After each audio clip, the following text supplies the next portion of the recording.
Hello friends, मैं are के सिंह स्वागत करता हूं आपके अपने यूट्यूब चैनल पारा चंपारण वाला में। आज जो है का टॉपिक बिहार स्टेट 2023 के माध्यमिक और उच्च माध्यमिक का पेपर जो है 1 एंड 2, उसमें मैथ का प्रैक्टिस सेट का पार्ट 2 आज का डिस्कशन करेंगे। मोस्ट संभावित प्रश्न इसमें जो है आप लोगों को दिखाया जाएगा और ये कोशिश किया जा रहा है कि आप लोगों का क्वेश्चन जो भी एग्जाम में आए वो यही कॉन्सेप्ट के द्वारा ही आप लोगों को आए। और बहुत सारा प्यार हमारे जो वीडियो है जिसमें प्रीवियस ईयर का क्वेश्चन सॉल्व कराया गया था, वो लोग उस वीडियो को आप लोगों ने बहुत सारा प्यार दिया, इसके लिए बहुत बहुत आप लोगों को धन्यवाद। आगे भी अगर आप लोगों को वीडियो अच्छा लगता है तो प्लीज सब्सक्राइब अभी तक नहीं किए हैं, सब्सक्राइब करेंगे आप, लाइक बटन दबाना नहीं भूलेंगे। चलिए समय को नहीं गंवाते हैं। पहला क्वेश्चन जो है आप लोगों के सामने यहाँ पर जो है मैं रख रहा हूँ। ये पहला नंबर क्वेश्चन है कि कोई व्यक्ति किसी खिलौने की अंकित कीमत पर नगद भुगतान के लिए 10% छूट देता है, फिर भी उसे 10% का लाभ होता है। उस खिलौने की लागत कीमत क्या है जिसकी अंकित कीमत कितना है? 770 रुपया है। यानी आपका जो है अंकित मूल्य दिया हुआ है, क्या दिया हुआ है? अंकित मूल्य दिया हुआ है 770 रुपया और 10% का क्या है? छूट है और 10% का लाभ है। तो जब भी यहाँ पर छूट और लाभ दिया रहे प्रतिशत में, कुछ नहीं करना है आपको। सीपी बराबर जो होगा, सीपी बोलेंगे कॉस्ट प्राइस यानी लागत कीमत क्रय मूल्य। तो सीपी बराबर क्या होगा? तो 100 माइनस D%।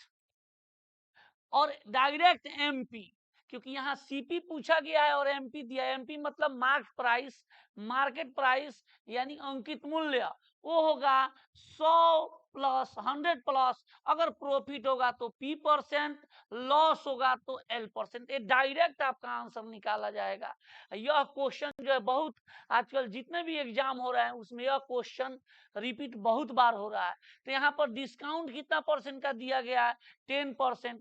100% में से 10% मैं माइनस करूंगा तो इसका वैल्यू हो जाएगा 90%, यानी सीपी हो गया 90%। अब एमपी में आ जाइए। एमपी क्या है? 100 प्लस पी यानी लाभ को जोड़ना है। 100 प्लस 10% यानी ये हो गया 110%। कितना हो गया? तो 110%। अब देखिए इसमें से जो दिया रहेगा उसके वैल्यू से कंपेरिजन करेंगे, जो निकालना होगा वो निकाल लेंगे। अब देखते हैं क्या दिया है आपका अंकित कीमत यानी एमपी दिया है 110% का वैल्यू दिया हुआ है। कितना? तो 770।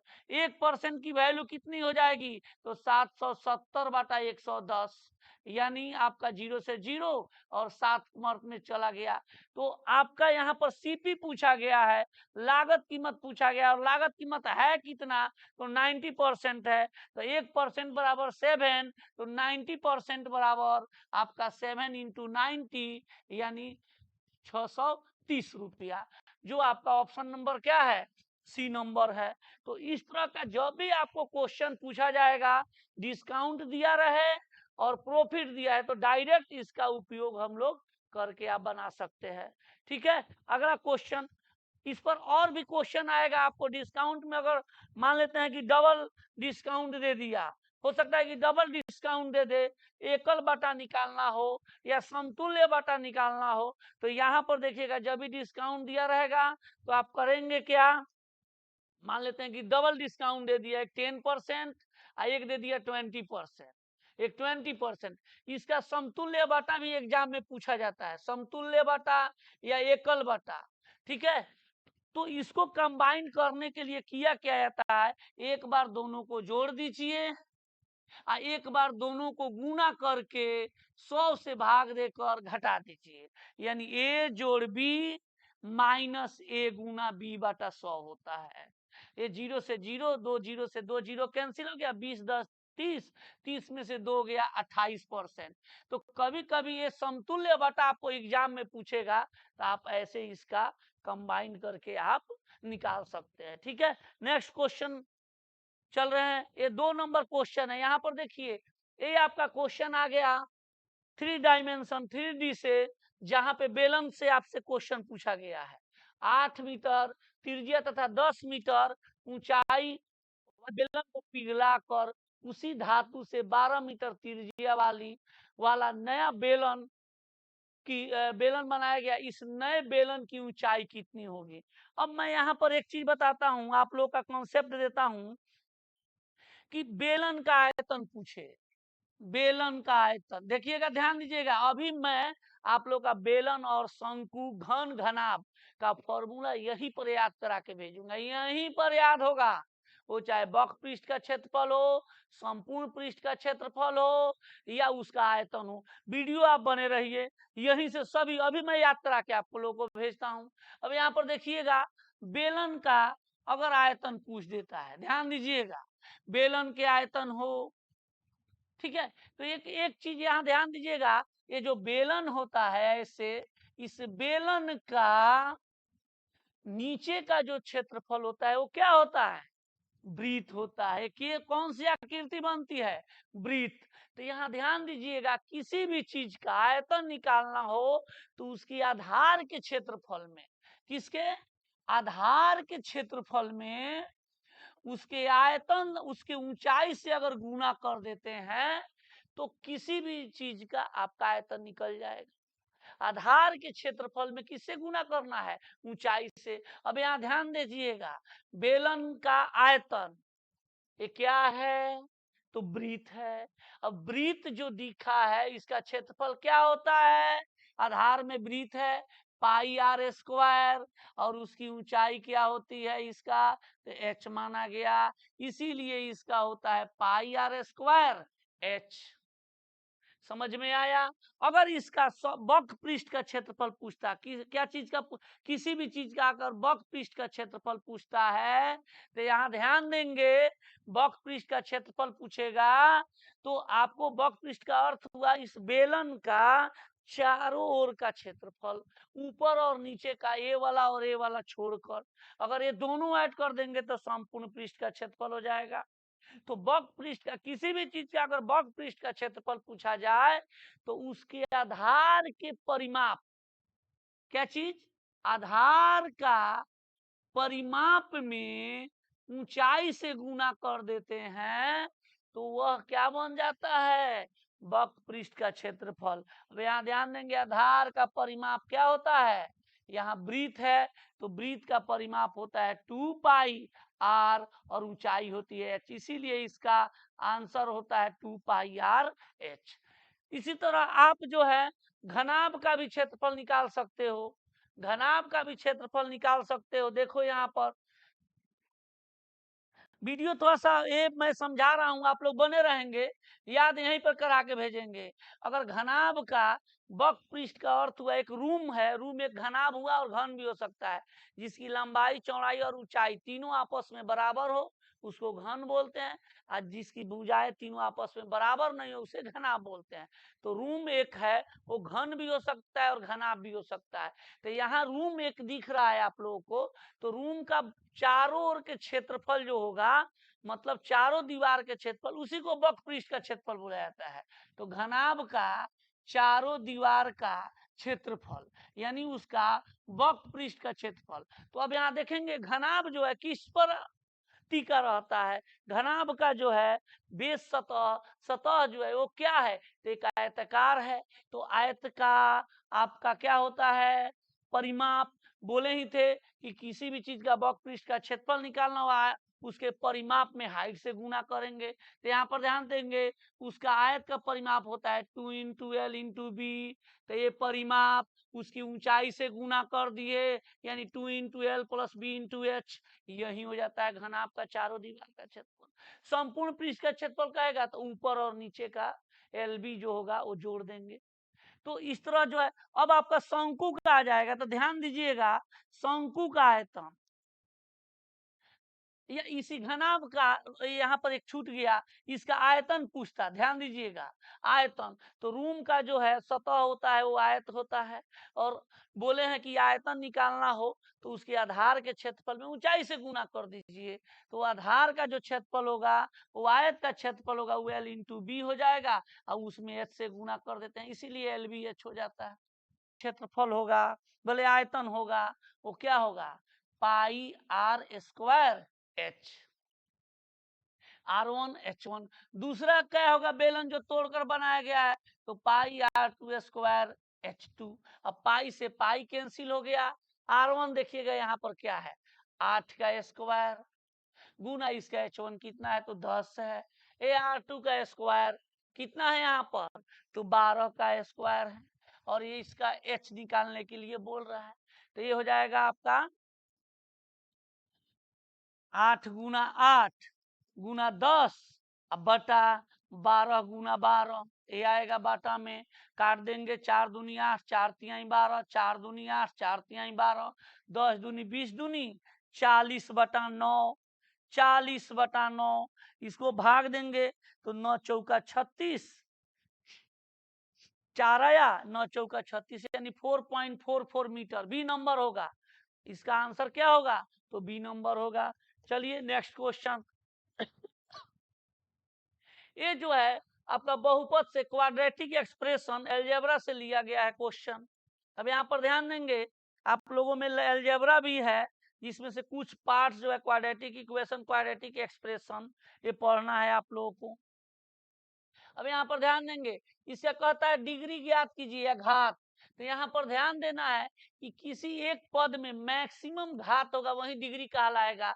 जितने भी वेरिएबल होंगे उसको, अगर एक है तो ठीक है, दो है तो दोनों को जोड़कर जो मैक्सिमम पावर होगा वही हमारा डिग्री कहलाता है। अब यहाँ पर मैं पावर कितनी है, 4, इसके पावर कितना है, 2, और ये 3, दोनों मिलके कितना हो गया, 2 3 5, और इसके पास 4 है, इसके पास पावर है ही नहीं, तो इसमें मैक्सिमम क्या हुआ, तो 5 हुआ, यही आपका डिग्री कहलाएगा, यानी आपका बी नंबर ऑप्शन हो गया। चलिए नेक्स्ट क्वेश्चन। अब यहाँ ध्यान दीजिएगा, उसी का क्वाड्रेटिक एक्सप्रेशन का ही है क्वेश्चन। अब यहाँ पर कह रहा है क्या, कि यदि x + 3 इतना का एक गुणनखंड है तो k का मान क्या है, इसका एक गुणनखंड है, मतलब इसका एक यह बाल बच्चा है, तो निश्चित रूप से इसको सेटिस्फाई करेगा। तो इस टाइप के क्वेश्चन के लिए x + 3 बराबर अगर 0 करते हैं, अगर बेटा नालायक निकल गया तो पूरे खानदान को भी बर्बाद कर देगा। इसका अर्थ है कि यह 0 बना तो पूरे खानदान को 0 बना देगा, यानी x³ + 3x² + 4x + k बराबर भी क्या होना चाहिए, तो 0 होना चाहिए। तो x बराबर क्या रखेंगे, +3, उधर आया -3, अब इसमें -3x का वैल्यू रख के और जो होगा k का वैल्यू आप निकाल लीजिए। +4 गुना -3 जोड़ k बराबर क्या हुआ, तो 0 हुआ। अब माइनस के पावर विषम संख्या, माइनस होगा 3 के पावर क्यू 27 हो गया, माइनस के पावर सम संख्या प्लस होगा 3 का स्क्वायर 9 3 का 27 हो गया, प्लस माइनस क्या हो गया, कैंसिल हो गया, 4 तिहाई क्या हो गया, 12 + k बराबर 0। अगर 12 को उधर भेजेंगे तो प्लस में हो जाएगा, यानी k का वैल्यू हो गया 12, जो ऑप्शन नंबर क्या है, ए नंबर है। तो अगर देखिएगा कहेगा कि ये इसका गुणनखंड तभी होगा जब इसका यह अगर 0 करते हैं तो ये भी 0 हो जाए, तभी, क्योंकि मान लेते हैं कि इसका गुणनखंड ऐसे ऐसे आएगा, अगर एक पद को 0 बना दिया गया तो ये सभी पद आपस में क्या हो जाएंगे, गुना होके 0 हो जाएंगे। तो इस तरह का जब भी प्रश्न हो तो आप ऐसे बनाएंगे, ठीक है।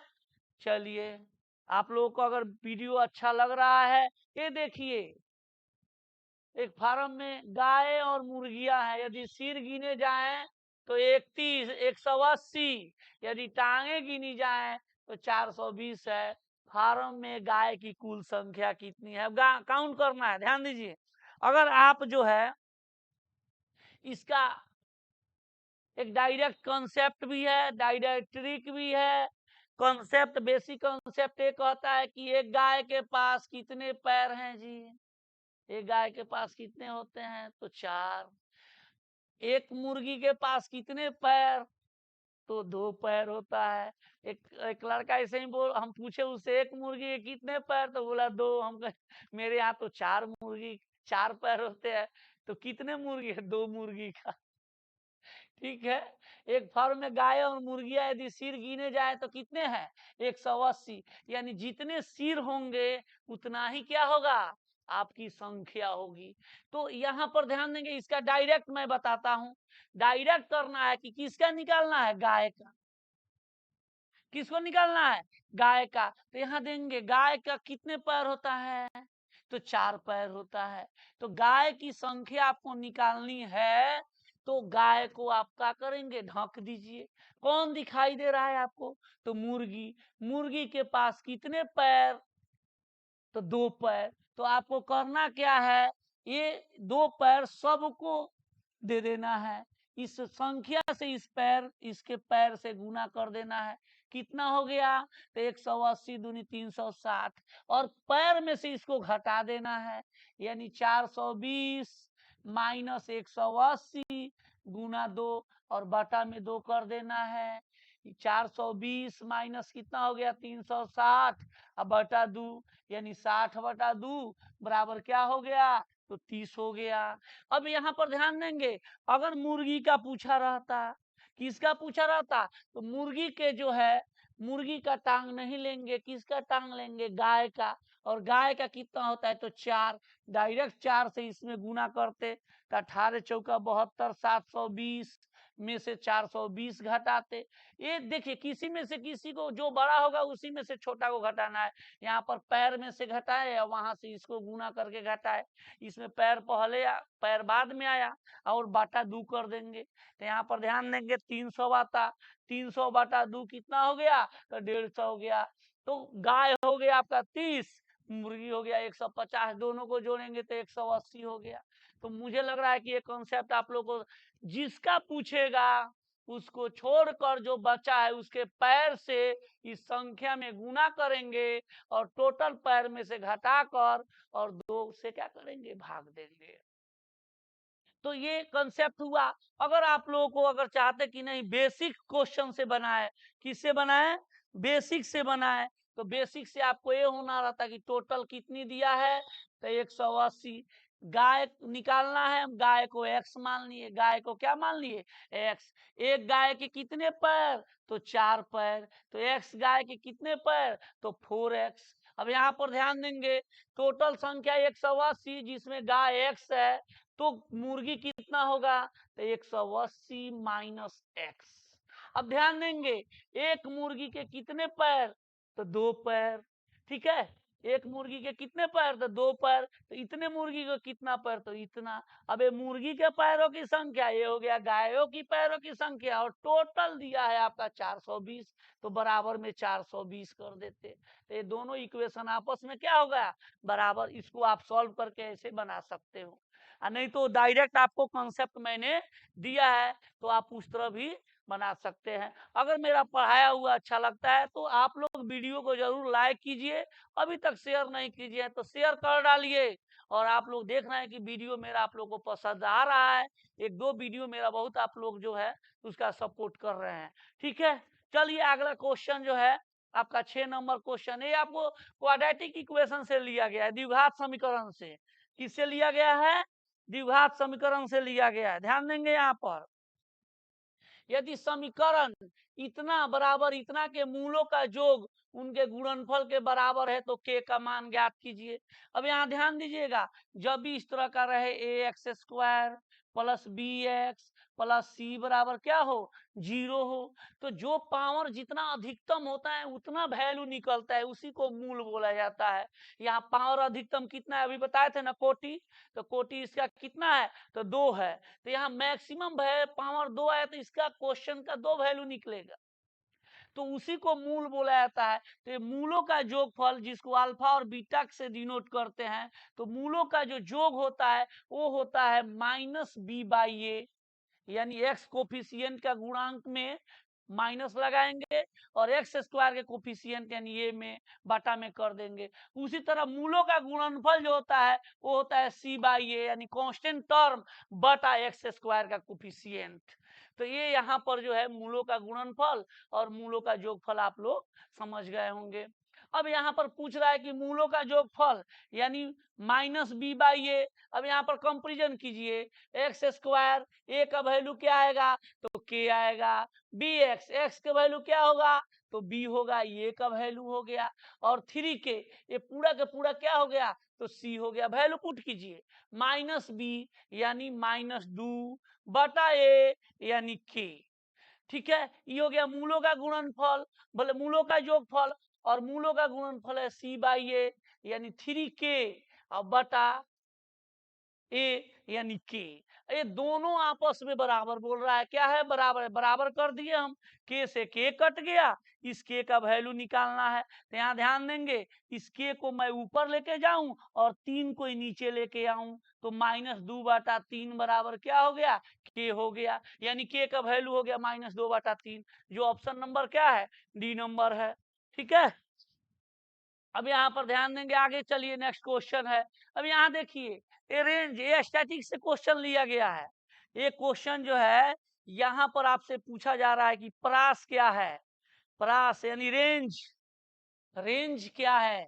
तो रेंज बराबर जो होता है, ध्यान दीजिएगा, रेंज यानी प्रास, प्रास, प्रास बराबर होता है, याद रखिए, maximum value, maximum value minus minimum value, यानी उच्चतम मान माइनस न्यूनतम मान। तो उच्चतम मान इसमें ढूंढिए, सबसे अधिकतम मान क्या है तो 21 है, तो 21 हो गया।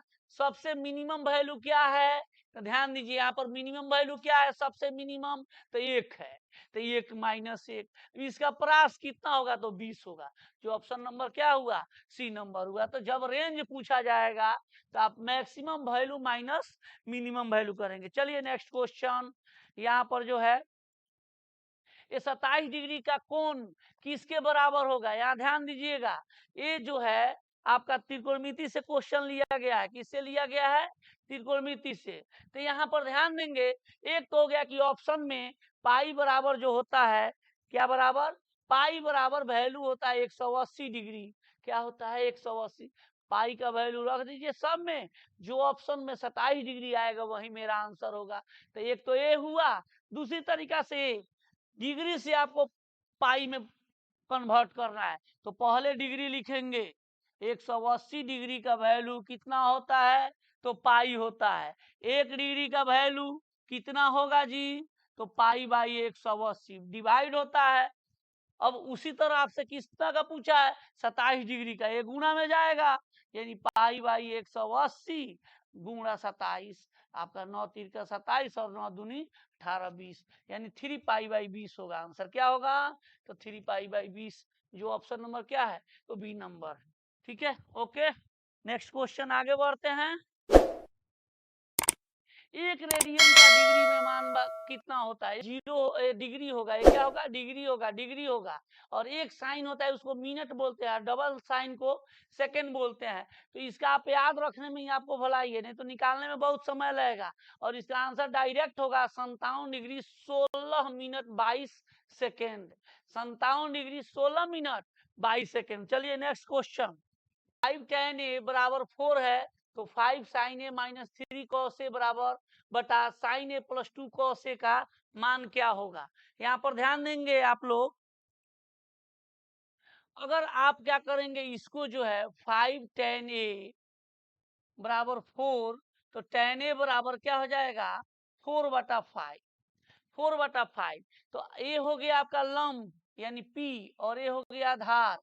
चाहे तो इसे कर्ण निकालेंगे, आपको समय ज्यादा लगेगा, तो आप करेंगे क्या कि ऊपर नीचे कॉस से भाग देंगे, तो साइन बाई कॉस क्या हो जाएगा टेन हो जाएगा। अगर हम कॉस से भाग देते हैं तो ये साइन बाई कॉस हो जाएगा, क्या हो जाएगा sine A by cos A minus 3 cos A बटा cos ए, बटा में हो जाएगा आपका साइन ए बटा cos A plus 2 cos A बटा cos ए। अब यहाँ पर ध्यान देंगे, साइन ए बाई cos ए क्या होता है tan ए होता है, 5 tan ए माइनस आपका cos cos कैंसिल हो जाएगा, 3 हो जाएगा। अब यहाँ पर साइन ए cos ए क्या हो गया tan ए हो गया। ठीक है, जोड़ 2 कौ से बटा कौ से कैंसिल हो जाएगा, 2 हो जाएगा। अब इसमें जो है यहाँ पर ध्यान दीजिएगा 5 और tan a का वैल्यू यहाँ से ला लिए हैं 4/5 गुना में हो जाएगा -3 बटा यहाँ पर tan a का वैल्यू है 4/5 जोड़ दू। अब यहाँ 5 से 5 कैंसिल हो गया, 4 में से 3 गया 1, आई हो गया 5 दूनी 10 और 4 14/5 उल्टेगा तो क्या हो जाएगा 5/14 जो ऑप्शन नंबर क्या है डी नंबर का है।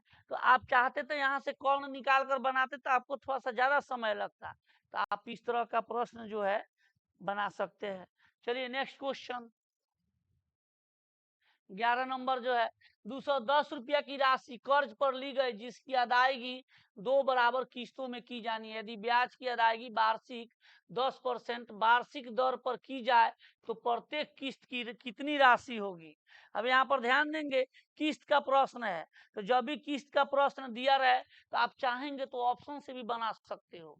कैसे बनाओगे तो यहाँ ध्यान देना, तुमको देखना है कि रेट क्या है, तो रेट है 10%, तो 1/10 क्या हुआ 1/10 हुआ। इसका फ्रैक्शन वैल्यू यानी 10 लिख लो, परसेंटेज हटाओगे बटा में 100 होगा, 0 0 काट लो 1/। तुमको करना क्या है, ये नीचे 10 और 1 को ऐड कर लो 11, 11 का जो मल्टीपल होगा वही किस्त की राशि होगी। 11 का मल्टीपल क्या हुआ तो 121। आप चाहो तो बिना बनाए हुए आप ऑप्शन को मान लो तुमसे दे दिया यहाँ पर 12.5% राशि दे दिया, तो 12.5% का तुम फ्रैक्शन वैल्यू निकालोगे तो 8 आएगा, तो 8 और 1 को ऐड कर दो 9, 9 का जो मल्टीपल होगा वही तुमको जो है आंसर होगा। इस तरह का प्रश्न आप ढूंढ के मारिएगा सही हो जाएगा। अब ये बेसिक से इसको बनाते हैं, कैसे बनाते हैं तो पूर्ण बेसिक से बनाएंगे तो ज्यादा समय लगेगा। हम आपको जो है कॉन्सेप्ट द्वारा जो ट्रिक है वो मैं दे रहा हूं। आपको करना क्या है कि 10% का फ्रैक्शन वैल्यू निकालना 1/10 और ये लिखना है 10 से कितना हुआ 11, कितना किस्त में कह रहा है 2 किस्त, कितना किस्त में 2 में, तो ये 2 कहेगा तो आगे इसको 10 का स्क्वायर करेंगे कितना हो गया 100, ये 11 का स्क्वायर कितना हो गया तो 121। अगर 3 बार कहता तो यहाँ पर 1000 होता, यहाँ पर 11 का क्यू करते 1321। तो यहाँ पर ध्यान देंगे ये होगा प्रत्येक किस्त, ये क्या कहलाएगा प्रत्येक किस्त ए और ए दोनों। अब प्रत्येक किस्त तो बराबर होनी चाहिए, अब 11 और 121 को बराबर करना होगा, तो किससे मल्टीप्लाई करेंगे कि बराबर होगा, तो ध्यान दीजिएगा किससे मल्टीप्लाई करना होगा, तो यहाँ पर 11 से गुना कर देते हैं तो ये आपस में किस्त बराबर हो जाएगा। तो एक कहलाएगा 110, 11 दहा के 110 और 100, एक कहलाएगा 210 प्रिंसिपल और एक कहलाएगा प्रत्येक किस्त। अब जो दिया है उससे क्या कीजिए कंपैरिजन कीजिए, जो निकालना है निकाल लीजिए। अब यहाँ पर ध्यान दीजिएगा रुपया दिया है 210 और यूनिट भी है 210, यानी 210 यूनिट बराबर 210 रुपया, 1 यूनिट बराबर 1 रुपया। किस्त कितनी आई है तो 121 आई है, तो इसीलिए 121 रुपया। तो मैंने ये बोला था कि 10 1 11 से यहाँ पर लिखने के लिए तो 11 का कोई मल्टीप्ले ना आएगा, तो उस तरह आप ऑप्शन से क्या कर सकते हो बना सकते हो। ठीक है नेक्स्ट क्वेश्चन, अगला क्वेश्चन आ रहा है आपके सामने, ये त्रिभुज की संगत माध्यिकाएं, यहाँ पर माध्यिकाएं जो होगा वो थोड़ा सा मिस्टेक किया हुआ है, या यहाँ पर यह होगा माध्यिकाएं क्रमशः 12 सेमी एवं 15 सेमी है। यदि प्रथम त्रिभुज का क्षेत्रफल इतना दिया है तब दूसरे त्रिभुज का संगत क्षेत्रफल। ये समरूप त्रिभुज में जो कंडीशन होता है मैं लिख देता हूं, यहाँ पर ध्यान देंगे समरूप त्रिभुज का क्षेत्रफल का जो रेशियो होगा, मान लेते हैं एगो क्षेत्र समरूप त्रिभुज 1 हुआ, एक समरूप त्रिभुज मान लेते हैं कि एक त्रिभुज 1 हो गया और एक त्रिभुज क्या हो गया तो 2 हो गया, तो इनके जो क्षेत्रफल का अनुपात होगा जितने भी साइड्स होंगे, मान लेते हैं कि लंब ये है भुजा है, भुजा कोई साइड एक दिया है तो भुजा 1 बटा भुजा 2 का स्क्वायर, अगर शीर्षलंब है तो शीर्षलंब का भी स्क्वायर, शीर्षलंब 1 बटा शीर्षलंब 2 का स्क्वायर, अगर उसका कोई और भी भुज मान लेते हैं कि आधार है, वो आधार का स्क्वायर। अगर आपका माध्यिका है तो माध्यिका 1 बटा माध्यिका 2, माध्यिका 2 जो भी होगा उसका स्क्वायर। परिमाप है तो परिमाप का भी पहला त्रिभुज का परिमाप बटा दूसरा त्रिभुज का परिमाप का स्क्वायर का, यानी जितनी भी साइड्स रहेगा जिसमें जिसका यूनिट जो रहेगा मीटर में रहेगा, उसके स्क्वायरों का अनुपात उस त्रिभुज के क्षेत्रफल के अनुपात के क्या होता है, बराबर होता है। तो यहाँ पर ध्यान देंगे, ये माध्यिका दिया है 15, 12 और एक त्रिभुज का क्षेत्रफल यानी प्रथम त्रिभुज का क्षेत्रफल दिया है। ये प्रथम त्रिभुज का क्षेत्रफल कितनी है तो 288, और दूसरी का क्षेत्रफल पूछ रहा है, मालूम नहीं है, ये लिख दिए। अब यहाँ पर आइए, मैंने माध्यिका 1 और माध्यिका 2, इसका माध्यिका कितना है तो 12 है, और बाटा में क्या है दूसरा का माध्यिका तो 15 है। इसके स्क्वायरों के अनुपात के क्या होगा, बराबर होगा। तो यहाँ पर ध्यान देंगे, चाहे तो 12 का स्क्वायर 144 का दुगुना 288 है, तो 15 का स्क्वायर 225 का दुगुना कितना होगा तो 450। या आप काट के भी बना सकते हो, 3 चौका 12, 3 पचे 15। अब यहाँ पर ध्यान दोगे 288 बटा ए बराबर 4 का स्क्वायर 16 हुआ, और 5 का स्क्वायर कितना हो गया 25 हुआ। 16 से ही काटेंगे, 16 एकम 16 और 16 अठे। अब 18 में 25 से गुना करोगे तो वहीं आएगा तुम्हारा 450, जो ऑप्शन नंबर बी नंबर है। तो इस तरह का जो भी प्रश्न रहे आपका जो है समरूप त्रिभुज का, तो आप ऐसे बना सकते हो। चलिए अगला क्वेश्चन जो है 13 नंबर, यहाँ पर ट्रायंगल से ही क्वेश्चन लिया गया है, ध्यान दीजिएगा। त्रिभुज की भुजाओं की मापों का अनुपात इतना दिया है, यह किस प्रकार का त्रिभुज है। तो यहाँ ध्यान देंगे, त्रिभुज की क्या है, माप है, क्या है, माप है। तो यहाँ पर ध्यान देंगे, ये त्रिभुज 3, 4, 5, 3, 4, 5 यहाँ पर दिया है। अगर देखिएगा दो त्रिभुज के भुजाओं का जोगफल, देखिएगा यहाँ पर ध्यान दीजिएगा, पी स्क्वायर जोड़ बी स्क्वायर बराबर एच स्क्वायर हो जाए, तो वह निश्चित रूप से त्रिभुज क्या होगा तो समकोण होगा। अब यहाँ पर ध्यान दीजिएगा, 3 का स्क्वायर जोड़ 4 का स्क्वायर क्या बराबर 5 का स्क्वायर के बराबर है। 3 तिहाई 9 और 4 चौका 16, 16 9 25, ये भी 5 का स्क्वायर 25 बराबर 25। यानी यह कौन सा त्रिभुज है तो समकोण त्रिभुज है। कौन सा त्रिभुज है, समकोण त्रिभुज है। अब यहाँ पर ध्यान देंगे, मैंने ये कहा कि एक साइड मान लेते हैं ए बी सी है, अगर एक दो साइडों का जोगफल तीसरी साइड के बराबर हो गया तो यह कहलाएगा समकोण। अगर दो साइडों का जोगफल ए स्क्वायर जोड़ बी स्क्वायर ये बड़ा होगा किसी तीसरी भुजा से, तो यह निश्चित रूप से आपका कहलाएगा आपका न्यून कोण त्रिभुज। क्या कहलाएगा ये, न्यून कोण त्रिभुज। ये आप लोग याद कर लीजिए, न्यून कोण त्रिभुज। अगर यह दो भुजाओं का जोगफल से बड़ा किसी तीसरी भुजा का जोगफल हो जाए तो यह निश्चित रूप से कहलाएगा अधिकोण त्रिभुज। क्या कहलाएगा तो अधिकोण त्रिभुज। न्यून कोण त्रिभुज वो होता है जिसकी सभी भुजाएं 90 डिग्री से कम हो। समकोण त्रिभुज वो होता है जिसका एक कोण 90 डिग्री का हो। अधिक कोण त्रिभुज वह होता है जिसका एक एंगल 90 डिग्री से बड़ा हो और दो एंगल 90 डिग्री से क्या हो, छोटा हो। ठीक है, अगला क्वेश्चन जो है आप लोगों को लेकर चलते हैं। 14 नंबर क्वेश्चन है, ये परसेंटेज से क्वेश्चन लिया गया है। कहां से लिया गया है, परसेंटेज से। ठीक है, परसेंटेज से क्वेश्चन है। एक परीक्षा में किसी आप ही लोगों से, जैसे आप लोग मान लेते हैं कि जब 9th-10th में होंगे तो कैलकुलेट कोई लड़का फेल कर जाता होगा तो 20% अंक प्राप्त किया और वह 5 अंक से क्या हो गया, अनुत्तीर्ण मतलब फेल हो गया है। तो यह लड़का यहाँ ध्यान दीजिएगा 20% नंबर तो लाया था, लेकिन वह 5 अंक से क्या कर गया तो फेल हो गया। अगर वह 5 अंक ला लिया रहता तो निश्चित रूप से वह क्या होता, पास होता। यानी पास मार्क्स आपका कितना हो गया 20% प्लस 5। अब यहाँ आइए, दूसरा परीक्षार्थी को आपने ये देखा कि वह 30% अंक लाया है। कितना लाया है? 30%। लेकिन न्यूनतम अंक से वह 20 अंक अधिक लाया। अगर उसके 20 अंक हम छीन ले तो भी पास मार्क्स के क्या होगा? बराबर होगा। छीन लेना मतलब क्या? निगेटिव होना। तो ये भी पास मार्क्स और ये भी पास मार्क्स, दोनों आपस में क्या होंगे?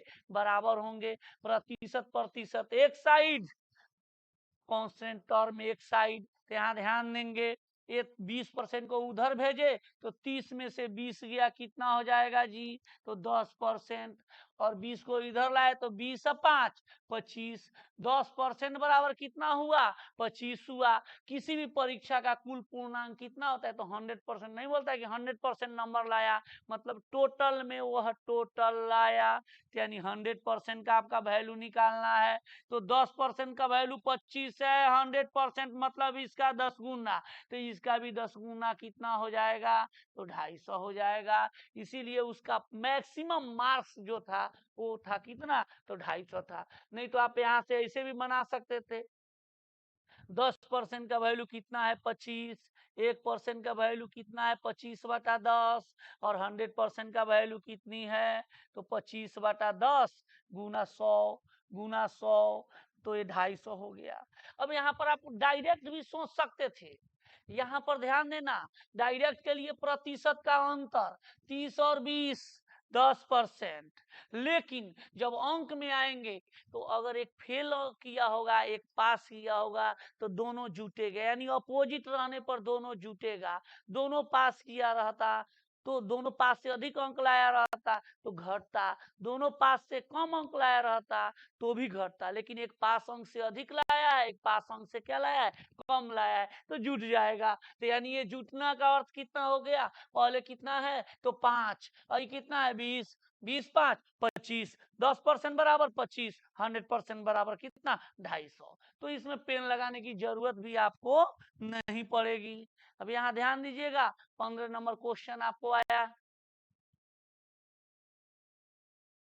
ये 15 नंबर क्वेश्चन, एक व्यक्ति को एक वस्तु 180 रुपए में 10% की हानि होती है, यदि उसी को 10% लाभ पर बेचा जाए तो कीमत पर कितना बेचना, उस वस्तु को किस कीमत पर बेचना चाहिए?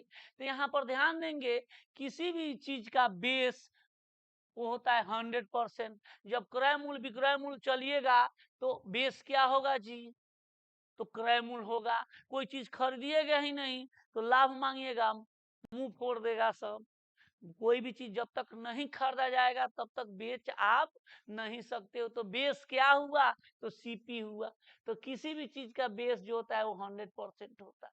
अब यहाँ ध्यान दोगे, तुमने क्या किया कि 100% पर सामान लेकर आया, किसी ने उसको 10% हानि पर खरीदा, तुम क्या किया? बेच दिया। तो 10% में से 10% घट गया, तुम्हारी वैल्यू परसेंटेज में कितनी हो गई? तो 90%। और रुपया में कितना में बेचा है भाई? तो 180 रुपया।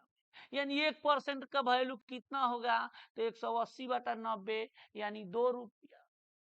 और देखो 100% के निकालने की जरूरत नहीं है, सीपी यहाँ पर नहीं पूछ रहा है। यहाँ पर कह रहा है कि अगर मुझे 10% का लाभ कमाना हो तो कितना पर बेचेंगे। 100% तो सीपी चाहिए, 10% मुझे मुनाफा चाहिए।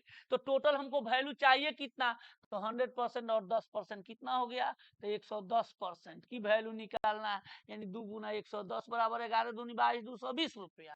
जो आपका आंसर क्या है? ए नंबर है। तो आप ऐसे क्वेश्चन आपको बना सकते हो। क्वेश्चन कोई ज्यादा नहीं है, यहाँ पर आप सोच भी सकते थे 90%, 180, 1% दू 110% बराबर 220। पेन लगाने की, मेरे क्लास में पेन मैं बहुत कम लगवाता हूँ। आप लोग वीडियो देखिए, एग्जाम दे लीजिए। अगर उसके बाद भी अगर पढ़ने का ऐसे ही मन है, मैं तो चाहता हूँ कि जितने लोग भी वीडियो देख रहे हैं सभी लोग का सिलेक्शन हो जाए। लेकिन सिलेक्शन हो जाने के बाद भी नवंबर या अक्टूबर या नवंबर में जो है एग्जाम होने वाली है, फिर से आप पढ़िएगा। उसके लिए मैं विस्तृत रूप से लेकर आऊंगा। ऐसे ऐसा कॉन्सेप्ट रहेगा जिसमें पेन लगाने की जरूरत भी, मन से ही मन को आप मन को ही आंसर लिख देंगे। ठीक है, आइए अब नेक्स्ट क्वेश्चन जो है 16 नंबर है। यहाँ पर ध्यान देंगे, क्या है 16 नंबर क्वेश्चन। एक व्यक्ति ने कुछ वस्तु 10 रुपया की 11 वस्तु की दर पर खरीदी और उन्हें 11 में 11 रुपया में 10 वस्तु की दर पर क्या कर दिया, बेच दिया। तो इस टाइप के प्रश्न को फिर बनाइएगा, लंबा आएगा। मैं आपको ट्रिक बता दे रहा हूं। ऐसे जब भी वस्तु और रुपया का कॉम्बिनेशन हो, पहले वस्तु लिख देना है, बाद में रुपया लिख देना है। वस्तु कितनी है, तो 11 है, रुपया कितनी है, 10 है। इसका अर्थ हुआ कि 10 रुपया में 11 को सामान खरीदा गया है और 11 रुपये में 10 को बेच दिया गया। तो यहाँ पर वस्तु कितनी हो गई, तो 10, और रुपया कितना हो गया, 11। आप क्या करना है, तिरछा तिरछी गुना कर दीजिए। 10 में 10 से गुना किए 100, एक कहलाएगा क्रय मूल्य। 11 में 11 से गुना किए 121, एक कहलाएगा विक्रय मूल्य। अब 100 से 121 कितना का प्रॉफिट हुआ, 100 में खरीदे थे, 21 में बेच रहे हैं, तो 21 रुपया का प्रॉफिट हुआ। कितना पर परसेंटेज निकालना है, तो बटा 100 होगा ही होगा क्रय मूल्य। और किसी भी चीज का परसेंटेज निकालना है तो 100 से गुना करते हैं, यानी इसका आंसर हो जाएगा 21%। क्या होगा, तो 21% हो जाएगा। चलिए अब नेक्स्ट क्वेश्चन आपको 17 नंबर क्वेश्चन देखिए, ये आपका कोऑर्डिनेट ज्योमेट्री से लिया गया। ये भी जो है सिलेबस में है। कोऑर्डिनेट ज्योमेट्री में डिस्टेंस फार्मूला यहाँ पर आपको दिया गया है कि दो बिंदु है, मान लेते हैं एक ए बिंदु और एक बिंदु है, इसके बीच का डिस्टेंस निकालना है। तो डिस्टेंस बराबर होता है, दूरी बराबर जो होता है वो होता है आपका एक्स नियामक। पहला जो होगा उसको एक्स नियामक बोलते हैं, दूसरा जो होता है उसको वाई नियामक बोलते हैं। तो इसका होता है एक्स नियामकों का अंतर, एक्स नियामकों का अंतर का स्क्वायर जोड़ वाई नियामकों का, वाई नियामकों का अंतर का स्क्वायर। एक्स नियामकों का अंतर बताओ जोड़ वाई नियामकों का अंतर का स्क्वायर। अब यहाँ पर ध्यान देंगे, एक्स क्या है तो -4 है, यहाँ पर एक्स क्या है तो 3 है, इसका अंतर तो -4 में से 3 घटाएंगे तो -3 होगा, तो स्क्वायर हो गया। प्लस 2 जो है, 2 में से हम क्या घटाएंगे, -6 घटाएंगे, तो माइनस माइनस क्या हो जाएगा, तो प्लस हो जाएगा। अब यहाँ पर ध्यान देंगे, 4 3 7, -7 है, माइनस से स्क्वायर प्लस हो जाएगा, 7 7 49 हो गया। ये 6 2 8 8 अठाई 64 हो गया। इसको जोड़ेंगे तो 9 4 13 और 6 4 10 1 11 113 आ गया। रूट अंडर 113 इकाई, जो ऑप्शन नंबर क्या हुआ, तो बी नंबर हो गया। तो इस तरह का जब भी आएगा तो आप फॉर्मूला का उपयोग करके बना लेंगे। ये 18 नंबर क्वेश्चन है। यहाँ देखिए रेशियो से क्वेश्चन लिया गया है। किससे लिया गया है, रेशियो से। कह रहा है कि अनुपात 11 बटा क्या है, 15 है, कि दोनों मदों से कौन सी संख्या घटाई जाए ताकि यह 2 अनुपात 3 बन जाए। तो 11 बटा 15 से एक तो ये हो गया बेसिक, मैं एक घटा दूं और घटाने के बाद यह रेशियो 2:3 हो जाए। रेशियो मतलब होता है बटा, क्रॉस कीजिए, 11 तिहाई 33 -3a बराबर 15 दूनी 30 और -2a। अब यहाँ पर ध्यान देंगे, 3a को इधर भेजेंगे, 30 को उधर भेजेंगे, 33 में से 30 गया, इधर 3a में से 2a गया, तो a का वैल्यू कितना हो जाएगा, तो 3 हो जाएगा। तो क्या घटाना होगा, 3 घटाना होगा। या आप ऐसे भी कर सकते हो, क्रॉस गुना कर लो, 11 तिहाई 33 और 15 दूनी 30, 33 में से 30 गया, क्या आ गया, तो 3 आ गया। आप ऐसे भी कर सकते हो, क्रॉस क्रॉस, 11 तिहाई 33 15 दूनी 30, घटेगा जो वही आएगा आंसर। तो आप डायरेक्ट ट्रिक, नहीं तो बेसिक कंसेप्ट। चलिए नेक्स्ट क्वेश्चन। अब यहाँ पर देखिए सिंप्लीफिकेशन से लिया गया है क्वेश्चन का। किससे लिया गया है, सिंप्लीफिकेशन का। सिंप्लीफिकेशन का कंडीशनल सेंटेंस है ये। जब भी यदि लगा हो तो लगा हो तो इस टाइप के क्वेश्चन में करना क्या है, इसके रिजल्टेंट को इसके फर्स्ट टर्म से गुना कर देना है, डायरेक्ट ट्रिक है। यानी 30 25 गुना इसका फर्स्ट टर्म 2 के पावर क्यू, 30 25 गुना 2 के पावर क्यू क्या होता है, 8 होता है। 8 पचे 40, 8 दूनी 16 4 20, और ये 0 2 8 0 0 और हाथ में 2 था तो 2 हो गया, 8 तिरका 24, यानी 24,200 हो गया। ये कैसे हुआ, ये ध्यान में। लेकिन जब भी इस तरह का याद रखिए, हो तो लिखा हो, इसका अंतिम रिजल्टेंट इसका फर्स्ट टर्म को आपस में क्या करते हैं, गुना कर देते हैं, वही हमारा आंसर हो जाएगा। ये हुआ कैसे, उसके लिए मैं बता रहा हूं आप लोगों को। ठीक है, वीडियो आप लोग देखते रहिए, वीडियो अच्छा, एक एक जो है हर एक टॉपिक से मैं कवर कर रहा हूँ।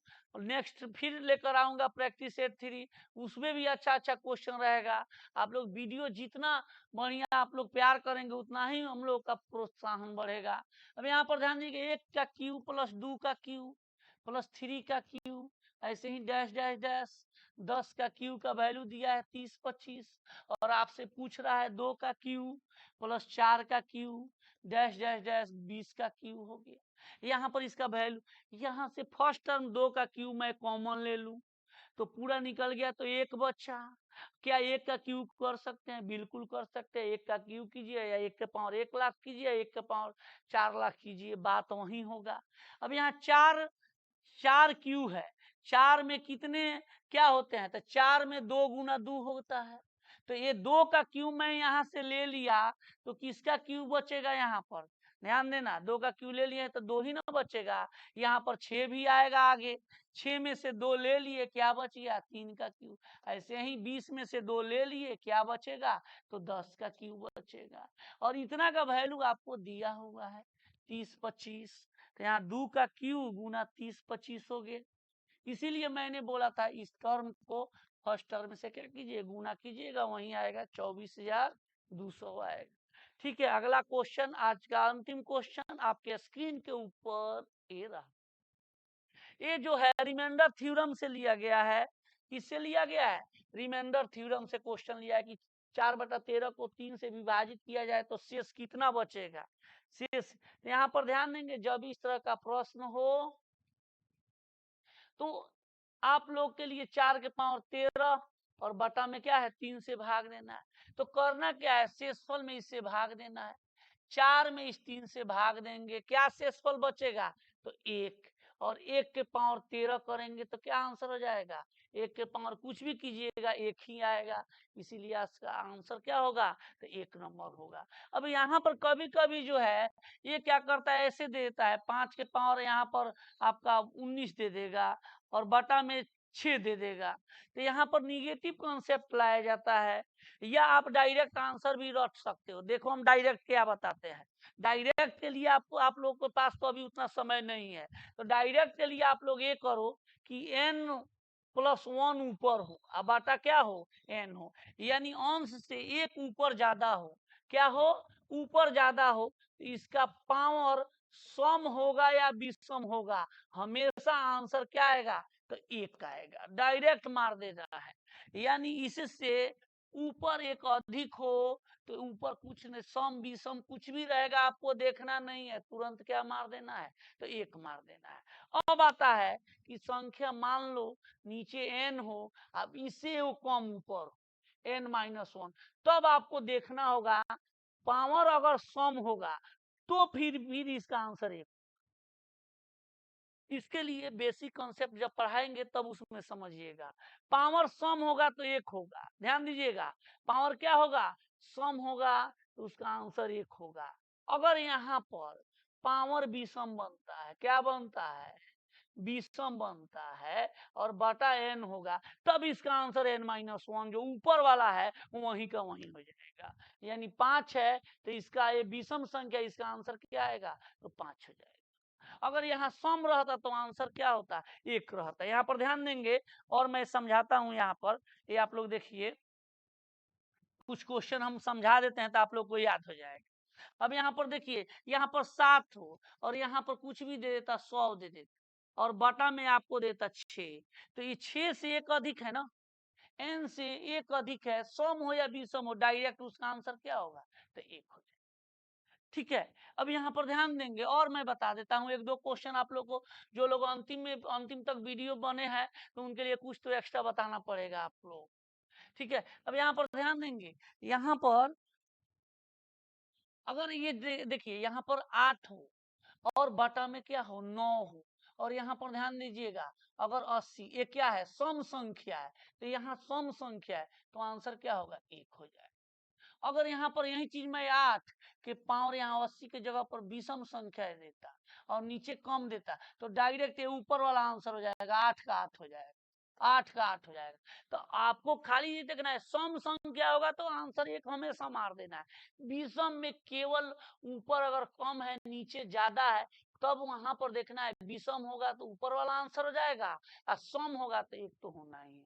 ठीक है, अगर ऐसा ऐसा कॉन्सेप्ट आपको लेना है तो अभी तक चैनल को सब्सक्राइब नहीं किए हैं तो प्लीज चैनल पारा चंपारण वाला यूट्यूब चैनल को सब्सक्राइब कीजिए और बहुत ज्यादा प्यार कीजिए कि ऐसा ऐसा वीडियो हम लोग बनाते रहें और आप लोगों को फ्री ऑफ कॉस्ट प्रोवाइड करते रहें। तो आपके एक लाइक और आपके एक शेयर से कुछ नहीं होता है, लेकिन अगर अंदरूनी रूप से सोचिएगा तो बहुत कुछ होता है, क्योंकि एक बार लाइक कीजिएगा, एक बार शेयर कीजिएगा तो बहुत सारे बच्चे का भविष्य आपके हाथ पर टिका हुआ है, एक उंगली पर। तो उठाइए अपने हाथ को और चला दीजिए उस लाइक बटन और शेयर बटन को जो आपके रोक रहा है।